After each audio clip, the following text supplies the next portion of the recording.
Personality-driven docuseries like Tiger King, The Way Down, and Bad Vegan are, to a large extent, the offspring of early 2000s freak show reality TV.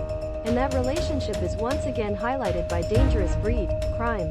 The three-part non-fiction venture, November 22nd on Peacock, was born out of Frederick Croce's decade-long attempt to turn amateur pro wrestler Teddy Hart into a small-screen star.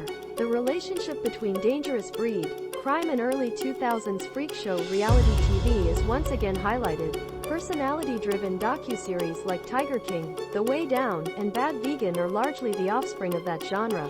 The three-part non-fiction project, November 22nd on Peacock, emerged from Frederick Croce's 10-year endeavor to make amateur pro wrestler Teddy Hart a small-screen celebrity. While that effort was in vain, it did give Croce access to a wild man who bred Persian cats, practiced polyamory, smoked a ton of marijuana, and was accused of sexual assault, all before his wrestling-trained girlfriend Samantha Fiddler vanished soon after entering his orbit. It's a tabloid-style story of sex, drugs, and violence, and Croce sees it rightly as a criticism of both himself and the filthy genre that enabled its horrors. Dangerous Breed, Crime is primarily concerned with Samantha's disappearance, which is still a mystery, though it can only be understood in the context of Croce's 2012 choice, as a budding Edmonton filmmaker looking for a compelling tale, to investigate the local amateur independent wrestling scene. That's where he first met Bret the Hitman Hart, Jim the Anvil, and Davey Boy Smith, aka the British Bulldog, who were all part of a renowned wrestling family.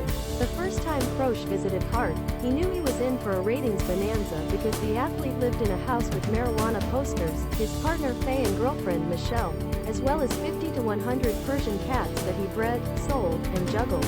Hart was a train wreck who was made for trash television because he always had a blunt in his hand.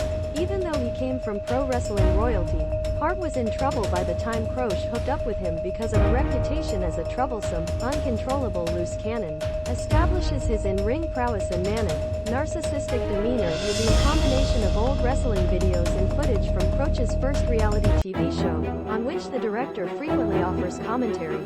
Croce employed a variety of strategies to market and sell his work, focusing initially on Hart's cat compulsion and later on his swinging lifestyle. Faye and Michelle accused Hart of sexual assault, physical assault, and illegal confinement after 2.5 years of filming, just as he was about to sign a broadcast contract.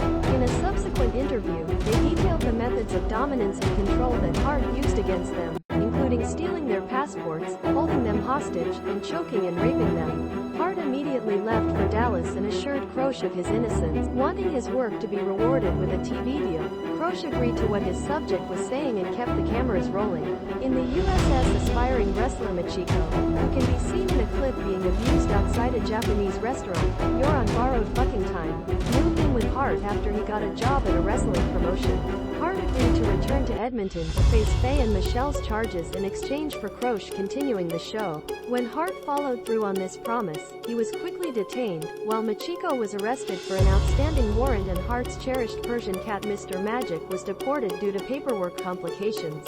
However, within a few days, Hart had been granted bail, thanks to shady acquaintance Bill Fazilius, and was preparing Samantha, a stripper and single mother of 3, to be his newest wrestling protege and paramour. Due to his suspicions about Hart and the fact that the wrestler was attracted to women by his presence and the prospect of fame and fortune, Croce freely admits that he is not particularly proud of these choices.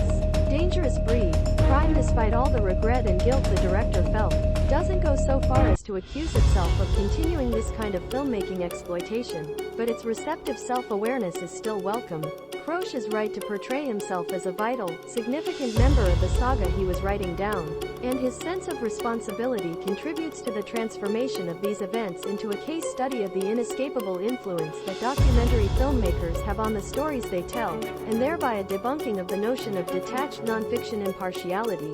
As one of the worst men on the planet, according to Faye, it also paints a picture of a psychotic creep. That became clear after Hart started dating Samantha and persuaded her to move to Orlando, leaving her 3 children behind, so she could train at Team Vision Dojo, whose owner Chasen Rance is a registered sex offender for crimes against minors, and co-producer of wrestling fetish videos with Hart.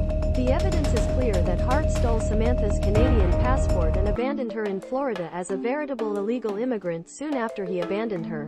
There, after working for a few months as a landscaper, and possibly an exotic dancer, she vanished, never to be heard from again, sparking a desperate, fruitless search by her sister April and friend Jamie, among others. In 2021, Koenig confronts Hart about Samantha, but all he receives in response are denials, evasions, and egotistical woe-is-me complaints. Hart may not have directly been involved with Samantha's disappearance despite his repeated lies. However, Koenig convincingly argues that Hart's choice to disempower Samantha and leave her in a foreign country without the means to support herself or return home played a significant role in her enigmatical fate. For this, Koenig feels some guilt because Samantha likely remained in Hart's sphere of influence because he seemed to offer her a chance at a better life, in part because of his intriguing reality TV show. Does not go so far as to assign more of the blame for this unfortunate situation to Hart than to Koenig. At its best, however, it does acknowledge the poisonousness of not only outrageous stars of shows, but also of the shows that give them notoriety.